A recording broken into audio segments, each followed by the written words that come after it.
বাঙালির রসনা বিলাসে মিষ্টি জাতীয় খাদ্য সবসময় জনপ্রিয়। যে কোনো অনুষ্ঠান কিংবা বড় আয়োজনে বাহারি মিষ্টির পাশাপাশি দই না হলেই যেন জমেই না। আদিকাল থেকে গ্রাম বাংলা থেকে শহরে বিভিন্ন আয়োজনে দইয়ের কদর থাকে সব সময়। যদিও সুস্বাদু দইয়ের স্বাদ পেতে যেতে হবে ঝিনাইদহ শহর থেকে 10 কিলোমিটার দূরের ডাকবাংলা বাজারে। ঢাকা মেহেরপুর মহাসড়ক ধরে যেতে হবে ওই বাজারে। সপ্তাহে 2 দিন মজার দই বিক্রি করেন নূর ইসলাম। বয়সের ভারে নুজ্জ নূর ইসলাম কাকডাকা ভোরে হাজির হয়ে যান তার দইয়ের পসরা নিয়ে। তার জন্য অপেক্ষায় থাকেন ভোজন রসিকরা।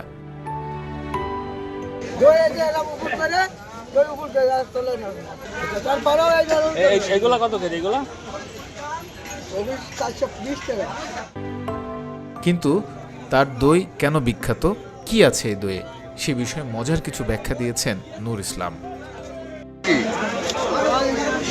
এখন ভালো জিনিস দিলে ভালো হবে।